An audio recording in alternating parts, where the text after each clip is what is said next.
Welcome to Strangest Species. I'm your host, Mike Davis, here with your co-host, Ethne Davis. Whoa, you're back. I'm back. I didn't think you were going to be here this week. Okay. Just kidding. You're always here. Have you done it without me before? No. Oh, I didn't think so. No, I have not. Okay. How the heck you doing today? Great. Yep. Just living la vida loca. Yeah. We took the kids skiing this weekend, Yeah, we did. and it was actually fairly nice. It was gorgeous. Two of our sons got in a fist fight in one of the lines. But Yeah. other than that, the day was spectacular. Blue skies, Literally one of the good conditions.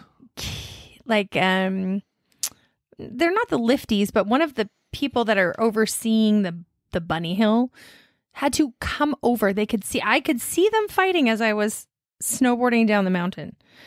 But obviously there's nothing I can do about that. And I'm literally shaking my head I cannot believe this. And I can see this other person, employee, I don't know what to call them, walking over because obviously the lifty cannot leave for safety reasons, cannot leave their position.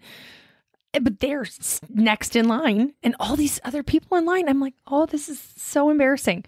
So I sneak in the single lane to get it right up to them. And I just wanted to, but yeah. So one of our sons was trying to steal the other one's ski pole and beat him with it, him right? with it, Okay, basically. That's what I thought. I wasn't there. I mean, I was on the mountain, but I wasn't there. Yeah, it was joyous. Yeah. That happens a lot at our house. Just with him. And he's getting better. He's getting a lot better. Yep. But man, just shake my head. Good times. And then pawn him off on his dad. Yes. And then I got to ski with him the rest of the day. And they did great. We had a great time. Of course. One-on-one, he's fine. So Yeah. anyway. Except I was constantly nervous that he was going to knock my skis off on the chairlifts because he can't sit still. And he's always kicking everything. And just dude, just sit down. Yeah. That's all it's holy. Just sit down and stop moving. Because you're going to knock our skis off. Yeah. Yeah. That's just not his MO. No. That's okay. He's a good kid, though. Very good kid. Speaking of lifties, There's a lot of them. we're going to segue into today's topic. Do you know what we're going to talk about today? Lifties? No, not really. Oh. But We're segueing. we're segueing. Off of lifties. So But you don't ever know what we're going to talk about. No. Mm-mm. And nor do you know what we're talking about today. We're going to talk about a story out of Australia. Oh. But when I think of lifties, Oh, definitely. I think of Australians. Yes. Yeah. Every lifty in Canada, basically. Well, at every mountain I've ever been to are Australians. For sure. They love the mountains in the wintertime. And they must come over on a lifty visa. I think there is a lifty visa between Canada and Yeah. Australia. And then I think in the summer, they have no idea what to do. Aren't some of them whitewater rafter guides I'll too? tell you what they do. They're carnies. No, they're not carnies. They're totally carnies. Go to the Calgary Stampede, ride the whatever, Any ride? go to the little crappy haunted house. I don't think It's an they're Australian. Aussies. No, I don't think they're Aussies. It's going to take your tickets. No. I would never think that. I'm trying to Well, think. I think that. Okay, well, a lot of whitewater rafters, guides, are also lifties. I know that's true in Well, I'm not saying they're necessarily Australian. I'm just saying. down here.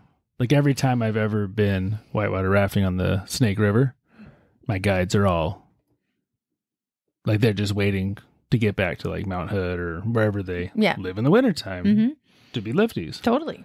And then they come back and live in It's their car and It's like my brother's Whitewater dream raft. job, probably. yeah.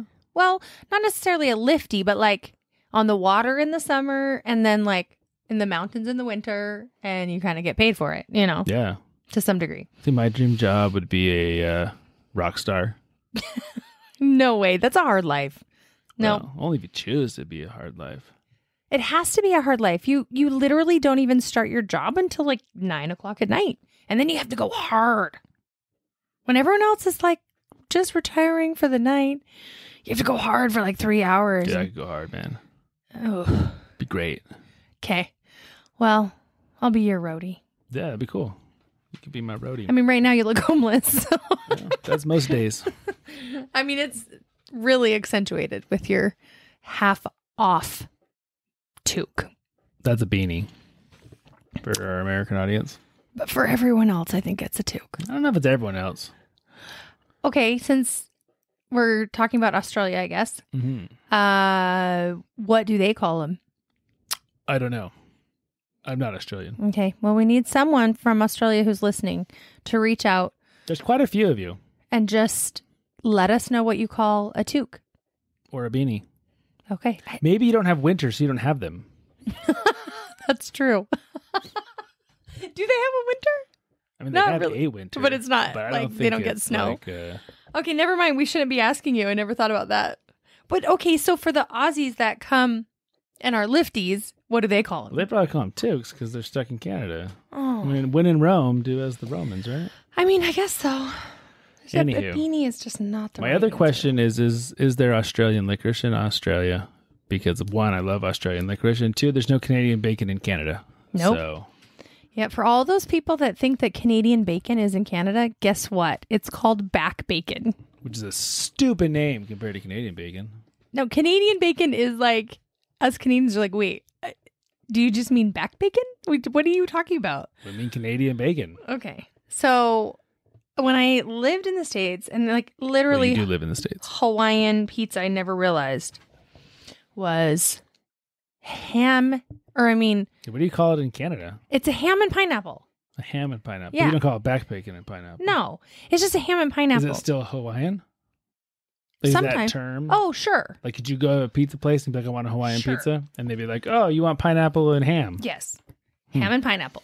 So and then here you come to the States and it's like pineapple and Canadian bacon. You're like, what? As a The Canadian, Hawaiians love Canadians. none of it makes any sense. Are we the only people that ever had back bacon? Apparently, you can't buy back bacon in the store here. Yes, you can. Well, you can buy Canadian bacon. Oh my gosh. We're like the first ones that discovered back bacon. I guess so. Anyway, it's weird. So I'm certain that in Australia, it's just called licorice. And then for us here, we call it Australian licorice. But the black Aussie licorice is so good. I like all the forms. Yeah, only the I don't black. discriminate. I mean, I do. I only like the black. I'm aware. Yeah. I'm aware. So okay, so Australia. We're talking about lifties. No, not lifties. No, we're not going to talk about lifties. Okay. We're going to talk about World War I veterans. Okay. I don't really know much about that, but okay. Well, that's the point. All right. So buckle in. I'm buckling. So after World War I, all these veterans came home. Okay. And the government decided they were going to give them a bunch of farmland out in Western Australia to Say thank you. say thank you and for them to just go live the rest of their lives in peace. Little did they know there was another World War coming, a decade later. Oh, sad. Maybe 2 decades. I don't really know much about the, not anatomy is the right word, but geography. Like It sucks. that part of Australia sucks. Is that what you're gonna? Yeah. Okay. I mean, it might be great, but it's not great farmland. Like rough terrain and Rough not. terrain. Okay, so it's not really like kind of a nice gift. I mean, maybe it is, but it was very hard labor to make it fruitful, but they did. They Okay. had They a worked lot hard. of wheat crops so that's what was going on. 1929 rolls around, Great Depression hits, wheat plummets, making it a tough series of events for those farmers. Darn it. But then 1932 rolls around. A couple years later. Okay. Yes. And these poor farmers are invaded by an enemy. An enemy of up to 20,000. That's huge. And this kickstarts the largest battle ever seen on Australian soil. Do you know who invaded them? I have no idea. You don't remember your history? Obviously not. It was a pack of wild emus. Emu or emu? Emu? Emu. Emu. I feel like that's right. Okay. Emus. Emus. Those are like smaller ostriches, but version of not. an ostrich. Yes. Yeah. Ooh, Big how many? angry birds. 20,000? That's terrifying. It is terrifying. So, the emus. Where'd they come from? Space. These are alien outer space emus. Oh, you're so cheeky. They came from Australia. Obviously. They've always been there. But I mean, they just all of a sudden, they all showed up. Isn't Yeah. that weird? Like someone must be driving them. I think they convened and had a meeting and decided that it was time to attack. Let's go get those veterans. Yeah. They're taking our land. No, so these veterans had beautiful big wheat fields, and the emus were like, hey, those are some good-looking wheat fields. That 20,000, that seems absurd. I mean, they would. So, you can't feed, they can't survive. There's too many. well, you can with all those wheat fields. So here's the problem. They'd been a protected animal up until 1922. But then you have all these farmers essentially growing these massive crops for them. And so they proliferate, right? Because now they have way more food. When you say protected, that means you can't kill them at all? Right. Oh, okay. So I think they have a long history with the native Australian people, the Aborigines. Okay. So they were protected because they were becoming extinct, or they're just special? I think they were just special. Oh, interesting. And then once you start proliferating, they're like, oh, this is a bad idea. We need to be able to kill them. Pests. Or they need to be able to be hunted. Or, right. Well, what about dingoes? Couldn't dingoes catch them? Apparently there aren't enough dingoes to eat the babies of emus. Actually, now that I think about it, dingoes are kind of tiny. I don't even know if they could really get an emu. Yeah, they're small little dog things. What other predators would really be out there? I don't know. There's a lot of scary stuff. I'm just thinking of natural predators, Right. you know? Interesting. Okay. So, that's a lot of birds. there's a lot of birds. And so the farmers are having issues because, one, there were just far, far, far too many of these birds to shoot. Well, I'm just thinking 20,000 of them would destroy those fields. I mean, we're talking in, I would assume, I want to say like days, small birds. like a couple of days. These are like 4 to 6 foot tall birds. Wow. They require a lot of food. That's terrible. I'm 6'4". I require a lot of food. Yeah, it just makes sense. If there were 20,000 of me, yeah, that'd be an issue. Mm-hmm. So the bigger problem they had, though, or maybe a similarly sized problem, was that there's so many birds, they didn't have a lot of bullets. Because think about it. If you're just a farmer living out in the country, you'd have some, but I mean, how many bullets are you going to have in your house? I mean, nowadays you probably have more than you did back then, but there's no convenience stores. There's no running to Walmart and grabbing. That's true. It's probably much harder to get them. Right. Yeah. And so they were good at shooting and killing them, but just didn't have. But they couldn't keep up. You know, if you've got 20 rounds and 100 birds that are 6 feet tall, and then tomorrow there's another 100 birds, and then they just couldn't stay on top of it. But I think they should poison them. They should poison them, huh? Yep. With what? Poisonous stuff. Yeah. Yep. There are some good emu-only poisons in the world. Yeah, I was just thinking about that. Well, the farmers did not choose poison, but they did have a good plan. Oh. They decided they wanted machine guns. I don't think that's a very good idea. I think it's a good idea. I mean, okay. I have a lot of better ideas. Like what? I don't know. Besides poisoning them. Well, poisoning was, I thought, a good one. Because maybe it might kill a couple of other things that maybe you wouldn't want to be killed. But like even then, children. Well, you'd obviously have to be smart about how you poison them, right? But so maybe, I don't know. Maybe you could mass suicide them. Like head smashed in, buffalo jump. I don't know why they did that, actually. I don't remember. I remember learning about it in school. But you'd chase them off a cliff and then they die. They fall to their death. Maybe you could dig a giant hole and chase them into the giant hole. I think that wouldn't kill them. But I don't know if they could get out of the giant hole. Oh, maybe. They have no arms. Like a big pit. A big death pit for the emus. Yeah. But then I think if you put too many in there, they would jump on each other's backs and get out. That's possible. Yeah, I don't know. I just feel like machine gun is probably not the best option. I think the farmers... And you know what I'm picturing? And this is probably wrong. Maybe this is World War I or II. But they set up a tripod and they put this gun on it and there's this giant chain of bullets dangling down. And then they just...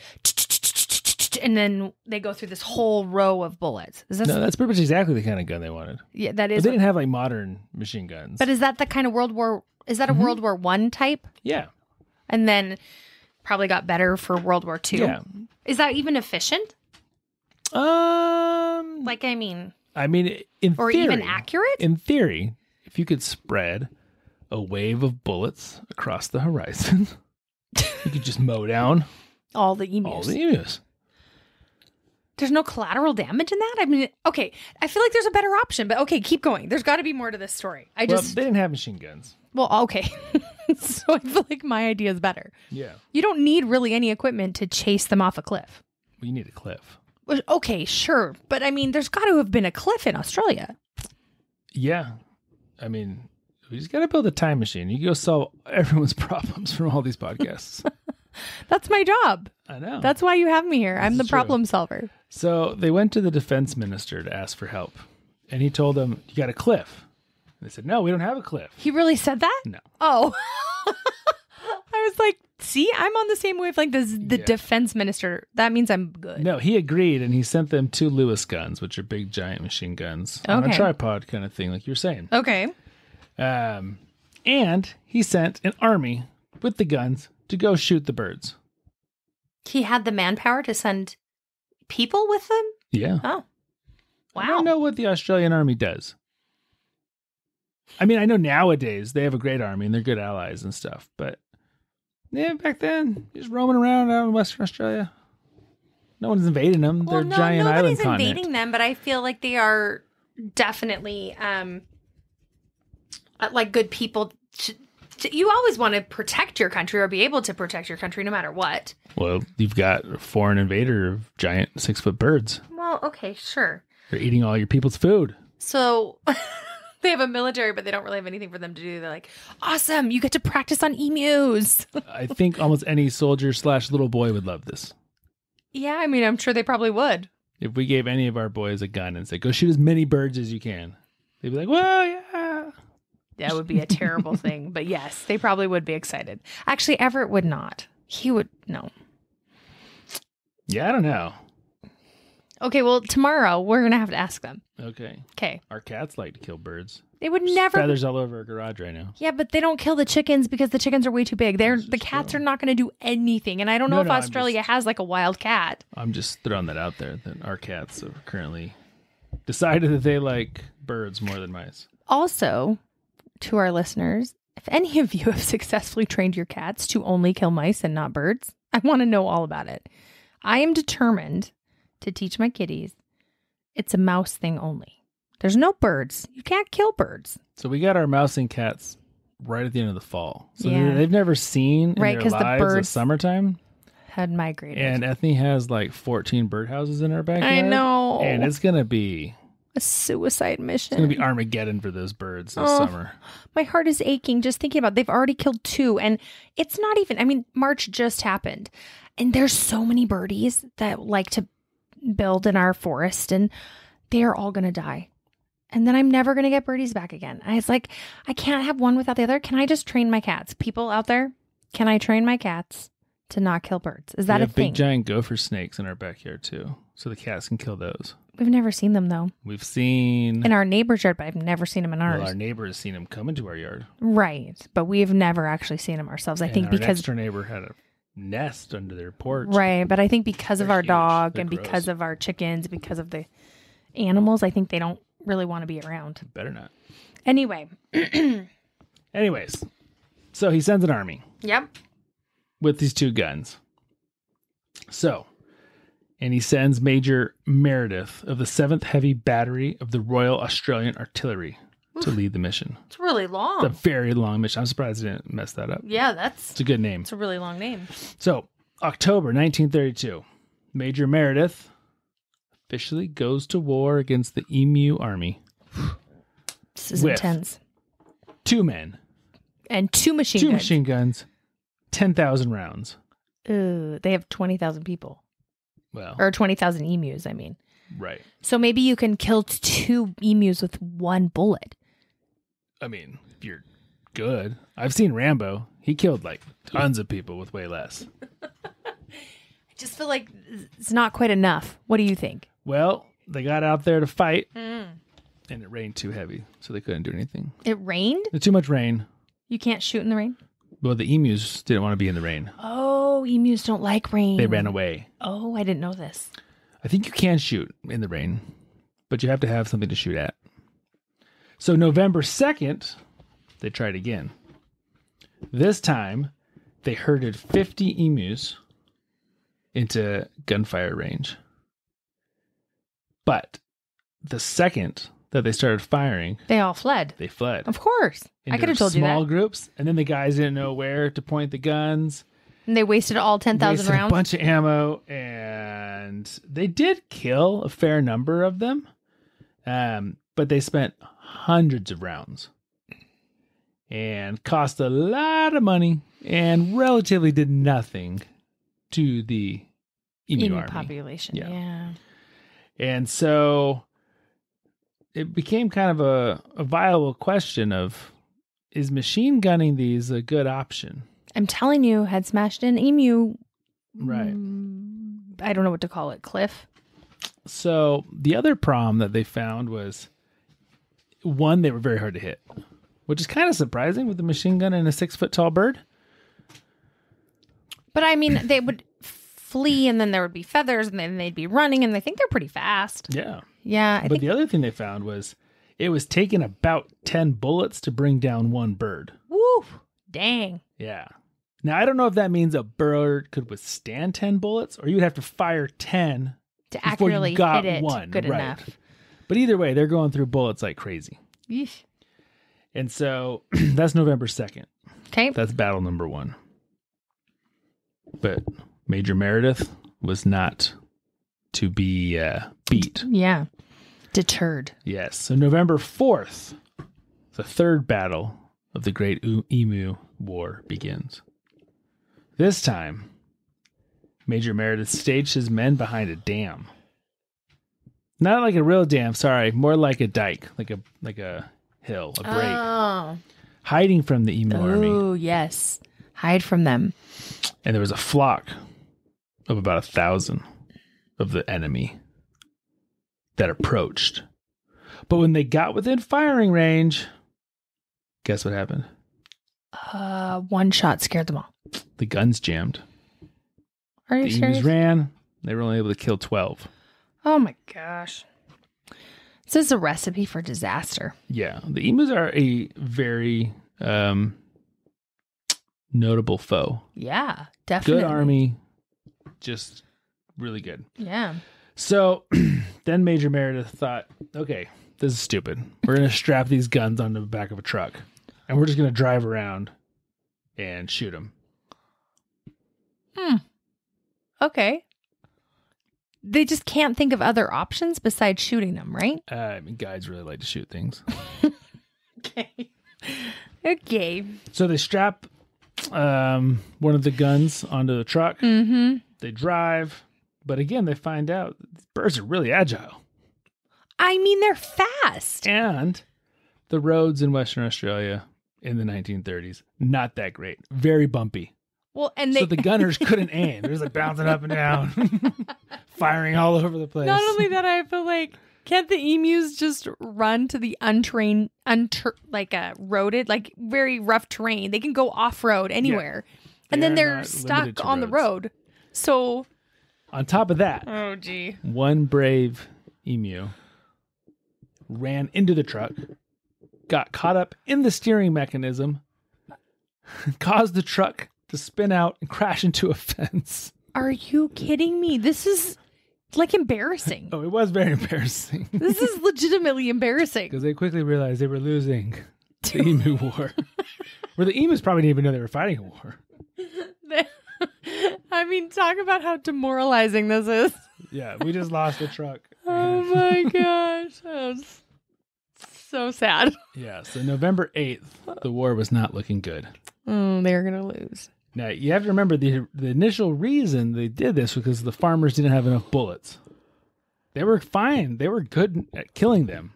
It was a very limited process. So why wouldn't they just supplement bullets to the farmers themselves? Well, that might have been a smarter option in retrospect. Okay. So by the 8th of November, the army had shot thousands of rounds and had killed somewhere between 50 and a couple hundred emus. Not very helpful. Not very helpful. Of 20,000. Yeah, it's not helpful at all. So the whole campaign was starting to become a little bit of a laughingstock.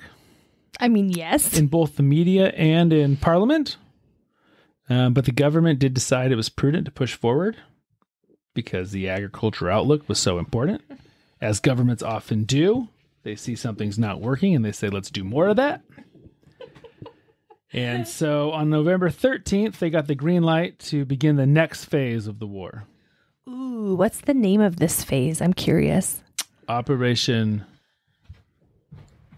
I don't know. I was trying to come up with something. I got nothing. Operation More Bullets. That's right.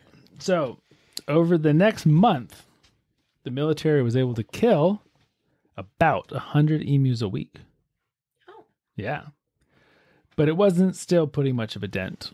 You know, in a month, you are paying for an army to be out there, ammo, and you're only rationing them, all these things. Yeah. Yeah, that really isn't great odds. No. Yeah. How come they were so terrible? It's, like I said, a viable foe. Okay. Viable foe. So this went on until 1934. Are you kidding? Yeah.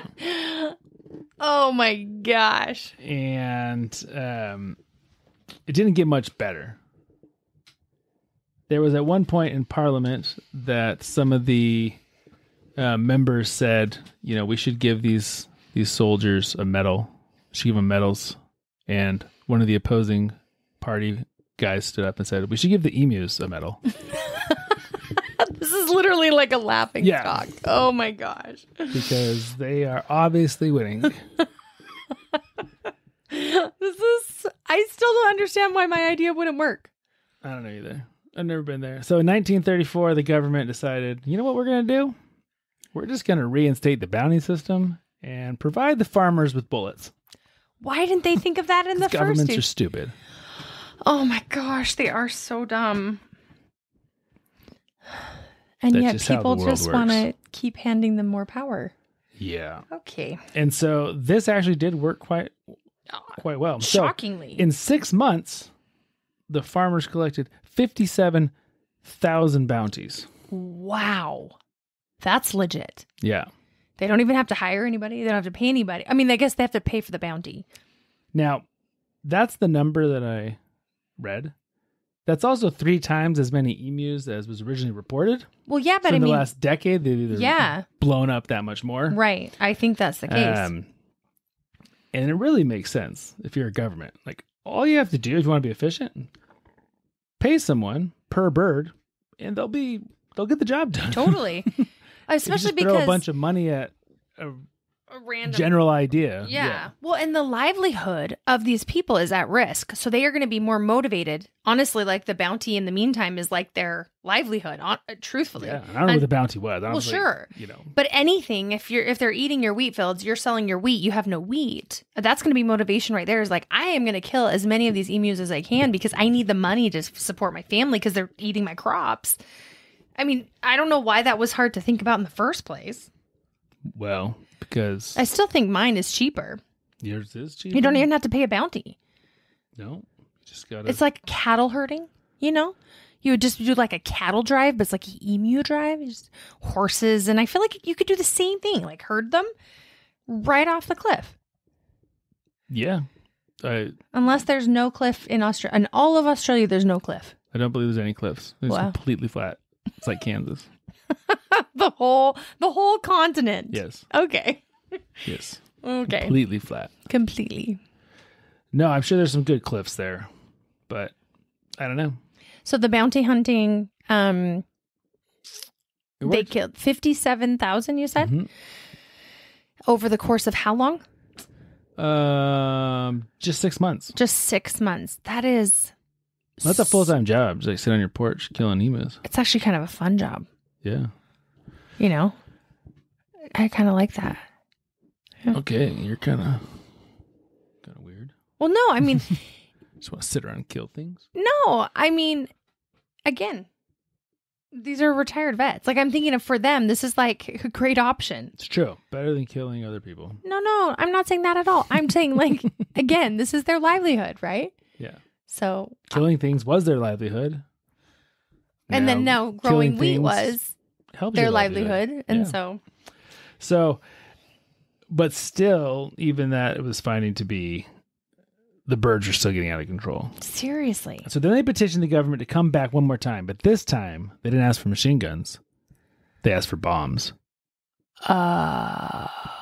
Okay. And no one else foresees a problem with that?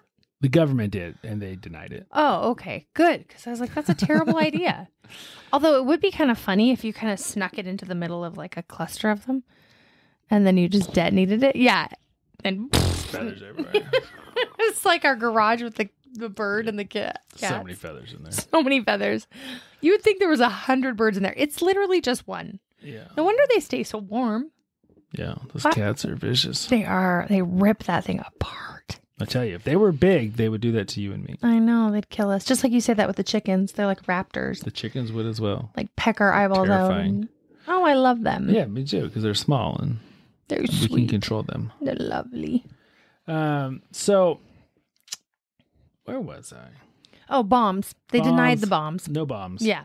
So this Emu War continued to be fought by the farmers, financed by the government for years.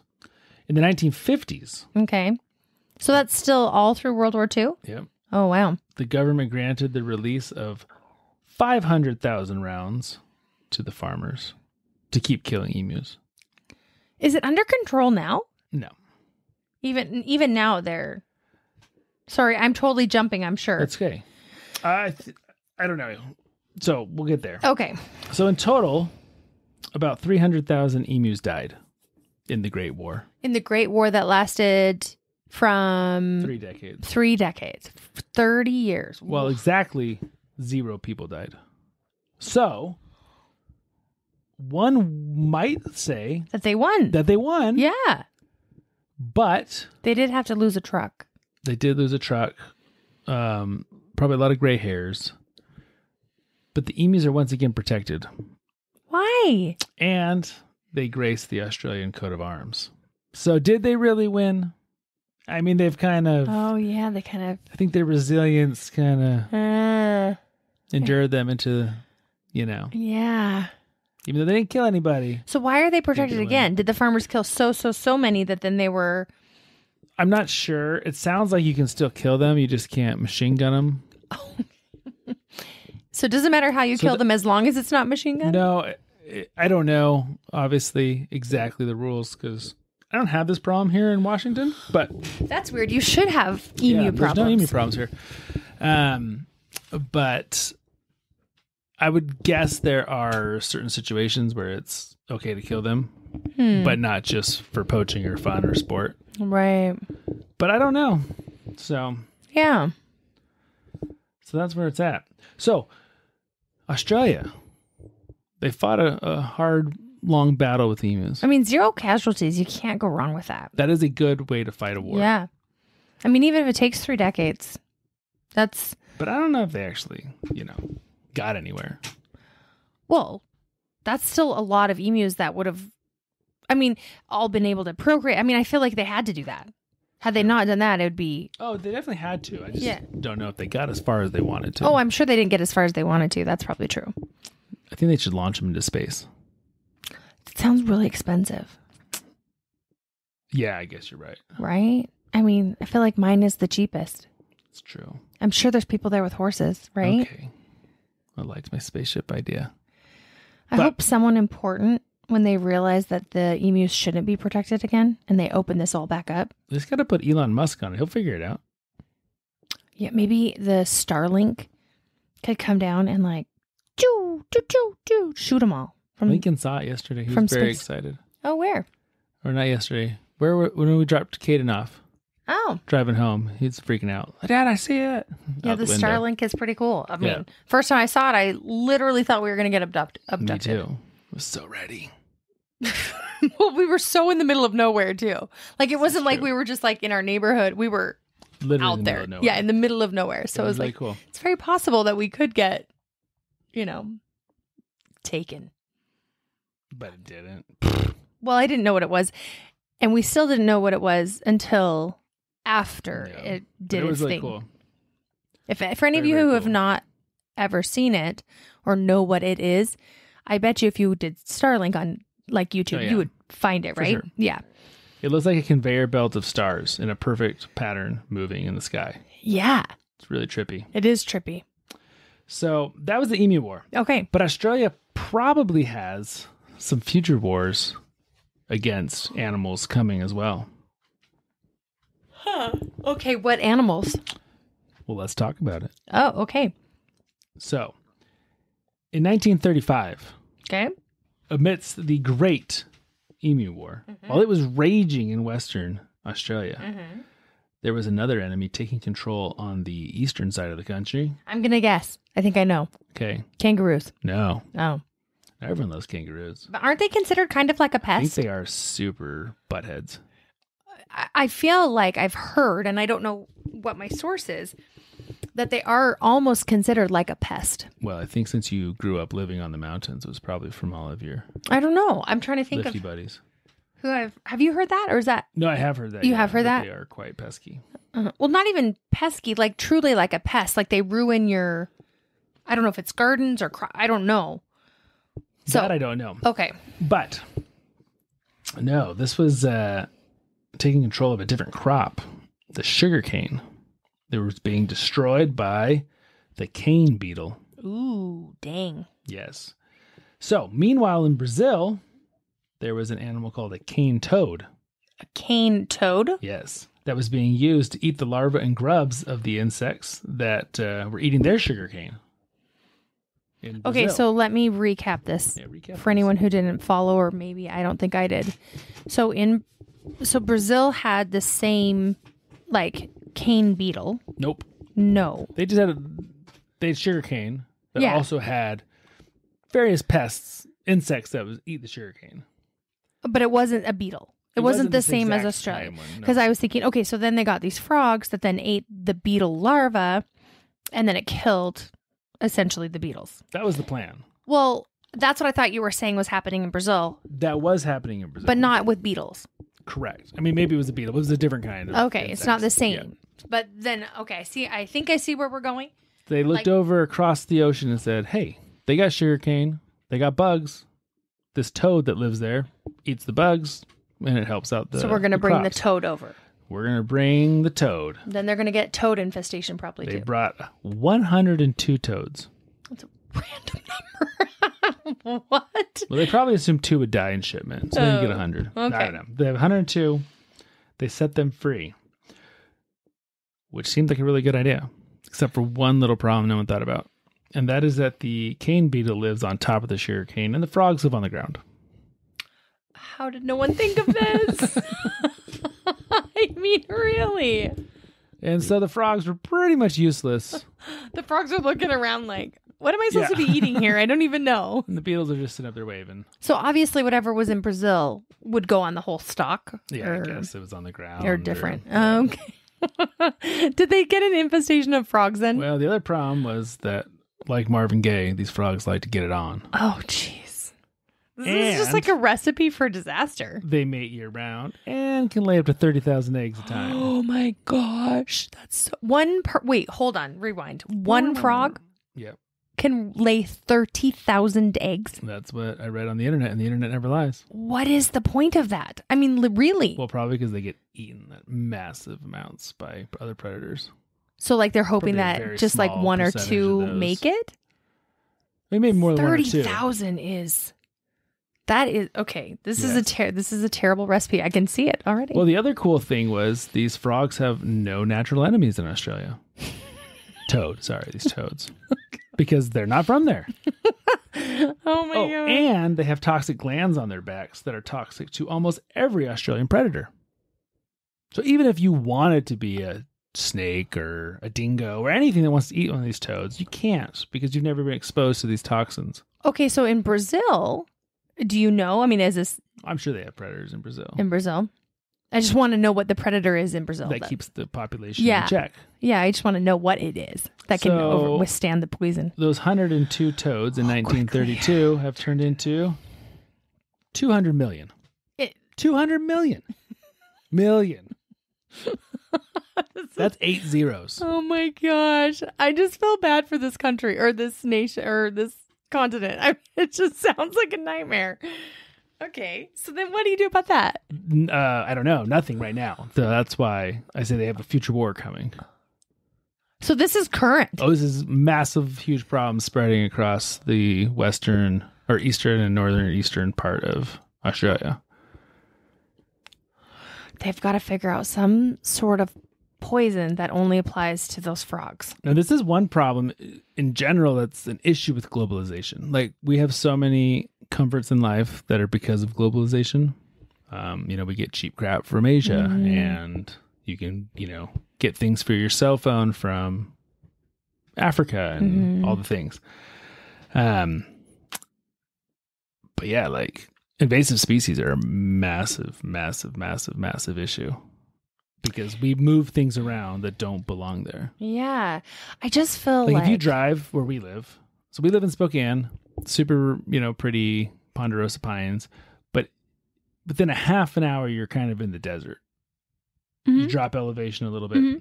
So if you're driving between here and like my folks' house, which is about 2.5 hours away, you will see nothing but cheatgrass the whole way there.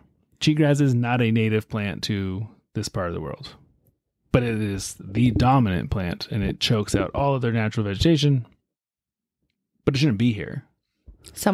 It got brought over. Yeah. Somehow. I used to, when I was in high school, I volunteered, the Parks and Rec or whatever. Fish and Wildlife. And that's, what we did, what I did with them. Didn't you go up like a mountain? Well, we did for funsies. Crazy stuff over there too. But no, so Washington State University has a huge ecology? No. I can't think of the word right now. I don't know. It's a really late bug department.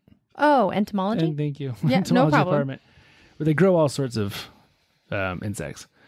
So we'd go out to these ponds in WSU and collect, it's called a Gallericella beetle. And it's just this itty bitty little beetle. And you collect them by the millions. Okay. And then we would go out onto the islands in the middle of the Columbia River. And you would dump these beetles on the islands. And there's an invasive species that only forms on the edges of the water, all on the Columbia River, called purple loosestrife. This is big. It's actually kind of pretty, but it's invasive and chokes out all the natural vegetation. But these beetles only eat that. Wow. And so they will completely eat an entire island's worth, and then they'll hop in the river and float downstream till they find more. They don't die? Mm-mm. Oh. So every year, Fish and Wildlife has to go and raise these beetles and go take them to the islands. Every year? Every year, yeah. Oh, it's like once they choke it out, it doesn't. It'll come back the next year because regerminated and grows again. It's like a massive, massive problem for the ecology of the Columbia River. Which you would never know if you never knew. You never know. You just think that's what it's supposed to be like. Right. Or you're supposed to have 200 million toads. toads. How do you find a beetle? Did they make the beetle I assume to only eat that? Like they actually like... Or maybe they brought it in from somewhere else, but then now we're going to throw something else off. Or did they train... the ecosystem. Well, did they train the... And it was so funny, the way you gather them, they live on these bushes, and you would just take these aluminum boats and you just ram them right into these bushes. And you take like a big 5-gallon bucket and you just shake the branches. And just like thousands of beetles fall off into these buckets. Weird. Yeah. And they're everywhere. You're eating them. They're flying in your face. Weird. Okay. So toads are like big. Yeah. These are like good, like, softball sized toads. So my thought is, why didn't some entomologist in Australia, before they released these frogs, think it really through? Well, you never know, too. One, no internet, 1930s. I guess that's true, 1930s. And you probably have, it's probably not regulated. You probably have some group of cane farmers who are like, hey, this is working, let's grab them. It probably wasn't like a giant oversaw, committees and blah, blah, blah. Like so you have today. These frogs have been procreating since the 1930s, and they are currently at 200 million. Yeah. But they haven't really been doing anything about them, or maybe they have been trying. I'm sure they've been trying to do something, but yeah. What do you do? Okay, if you, being the wannabe, entomologist, biologist, whatever, I mean, maybe you're really a biologist. I don't know. I mean, I have a degree in biology, but I wouldn't call myself a biologist. Okay, well, however we want to term this. What would you do to solve this giant frog problem? Machine guns. I walked right into that one. But for real, I mean. I have no idea. I mean, what's I'm your not smart first... enough. No, what's your first thought? Try to find some kind of predator. Right, but any predator that's not natural to Australia Right. Yeah, is going to... that's the problem. So that's where I'm like, okay, maybe you could figure out some kind of poison. Like, I don't know if you dissect them enough times to figure out something that they eat. So keep that in mind, because we're going to talk about one more future war okay. coming. Sorry. Okay. Where they do try to poison them. Oh, no. Okay, keep going. So it also makes me think of down in Florida. With what? So there's a bunch of alligators, but they have a huge python problem down there. I don't But know. they're not native. They shouldn't be there. The pythons? Oh, I don't But remember. they're a major problem. It's some kind of giants Snake? constrictor of some sort. I think it's a python I have no idea. that are definitely not supposed to be there, and they are causing major problems in like the Everglades and stuff. But like alligators don't eat them? No, they eat the alligators. Oh, they like squeeze them? No, they eat them. I think, if I remember right, when we were there. There's a snake big enough to eat the they're alligator? little, right? They start little, the alligators. Oh, they eat them when they're little. Yeah. I'm No, they don't eat the literally big, like, 12-foot picturing ones. like a snake. I was like, But maybe they fight the big ones and squeeze them to death. I don't know. But they're a major problem for the alligator populations. that's what their problem is they're killing. But I remember when we were out in the Everglades on that fan boat, you see a million alligators, but they were like, keep an eye out on the trees because you might see these snakes. these snakes as well. Oh, interesting. That's terrible. Okay. Yeah. Anywho, other enemy. This is still in Australia? Yep. Poor Australia. Yeah. And that is rabbits.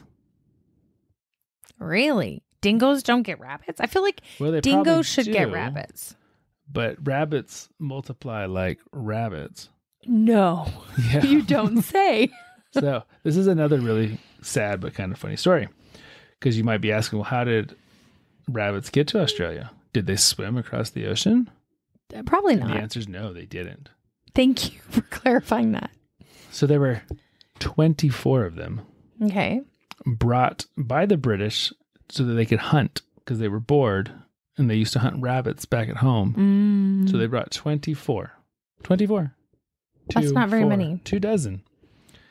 But apparently they shoot like stormtroopers. They're terrible at And they shooting. couldn't kill them all.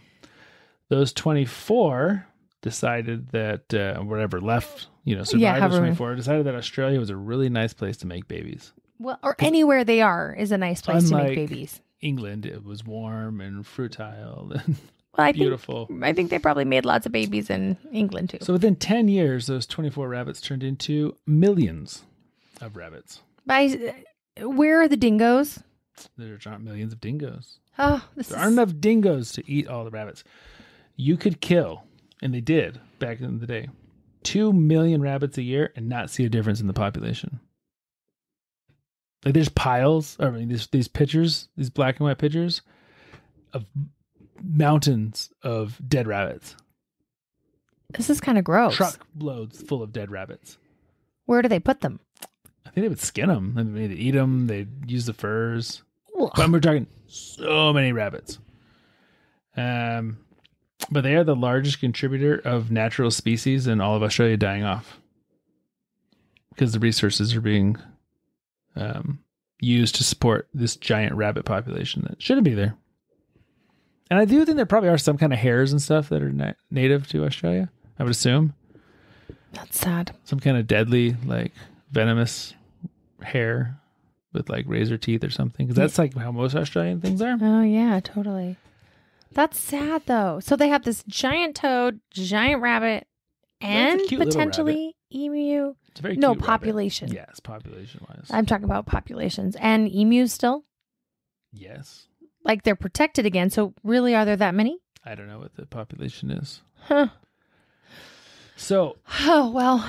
they didn't use machine guns on the rabbits, which was probably their problem. They probably have a bounty. they decided they were going to fight them with biological warfare. That's kind of what yeah. So they introduced the myzoma virus in the 1950s. Myzoma. Nothing better than throwing a virus out into the wild. Yeah, I mean, that just takes so much research because there's so many. Okay, keep going. I'm just scared. This did reduce the rabbit population from about 600 million. Oh my gosh, that's so many. Yeah, down to about 100 million. Oh wow, that's good. Drastically. Until they became resistant. And now they're mutant freaks, and they fully rebounded. And now they're no longer susceptible to myzoma. Well, it worked until it got down. It worked until it didn't. And now you're in a worse position. Are you, though? Well, now you have just as many rabbits, and now they're resistant. So you got to find something else, man. Yeah. Is this a biologist's job? Yeah, totally. Or is this like a chemical engineer's job? I mean, like, how do you... Well, maybe a combo of both. Yeah. I mean, you're going to need a biologist to understand how it's going to interface with the biology, but you might need a chemical engineer or something to make design, up some sort of something. Gosh. So in Western Australia, which I believe is an actual province, not just like saying on the west side of Australia. Yeah, they're like divided into a few different provinces. I do remember that. They have built 3 fences to help control rabbits, specifically for rabbits, that span 3,256 kilometers or 2,021 miles. That's enough fence to go from Salt Lake City to New York City. This is terrible. So terrible. All to try to control rabbits. I wonder if it's working. I don't know. So anyways, don't bring an animal home that doesn't belong there. Yeah. Yeah. That's the bottom line. That is. And if you got to kill an animal, definitely use a machine gun.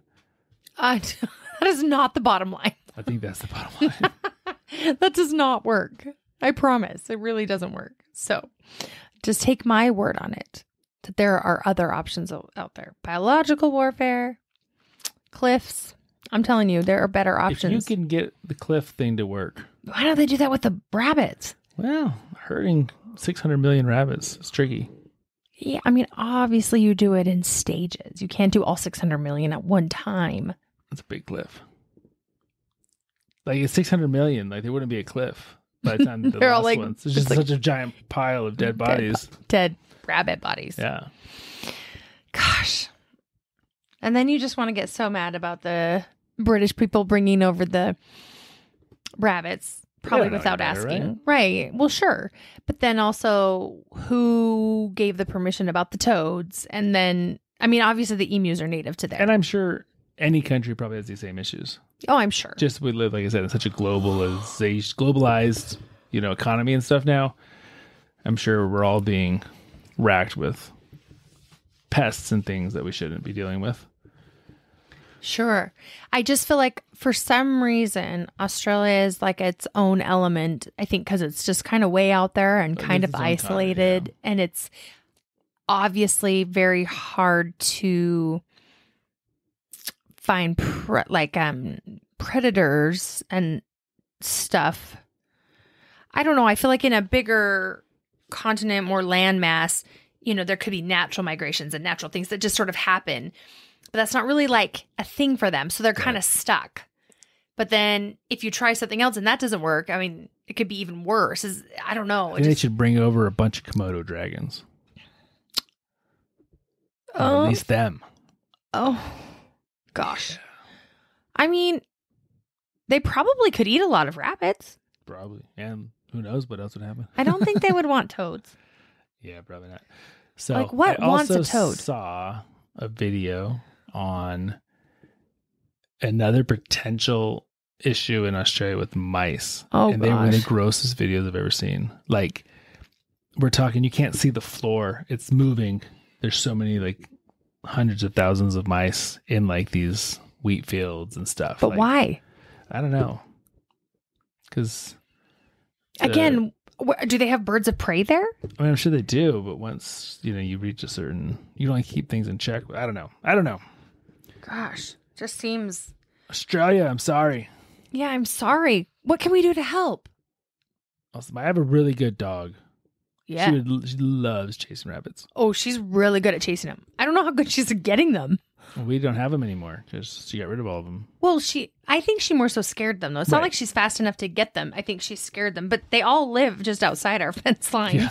They're all right there in that There's a forest right behind our house. Yeah. They used to live in our backyard till we got the dog. Now she literally hounded them for 2 years straight, right at this wood pile we made, and they moved from their den into the wood pile. She was obsessed. And then she finally chased them out. They're no longer in our yard. No. But they were cute. They're super cute. Yeah. Very, very cute little bunnies. Very cute little bunnies. So, anyways, Emu War. Great battle for the Australian Army. Yeah. Toad Wars. Toad Wars might be coming. Yeah. Rabbit Wars. And potentially Mice Wars. Oof. For most of us, we worry about Russia, Ukraine, Israel, Hamas. But in Australia, it's all about those dang toads and rabbits and what's coming. That's too bad. That's scary stuff. I mean, it is scary in its own weird way. If they eat all your food, that is. I love food. Gosh. All right. Well, I mean, the great battles. Great battles. Well, everybody, you have a fabulous week. Yeah. We'll come back and we'll do this again next week. For sure. I'm trying to convince Ethne to let me film these so we can start putting them on YouTube. And I'm video. open into it. You guys, I'm so self-conscious of my eye, and it's so ugly. It really is. There's no two ways about it. It's a little ugly. No, it's not so ugly. Oh, it's so ugly. It was so ugly. It still is. Now it's like B- ugly. Okay. All right, everyone, have a wonderful week. We will touch base with everyone next week and have another episode about something, but I don't know what yet. Have a good night. Dun, dun, dun, dun.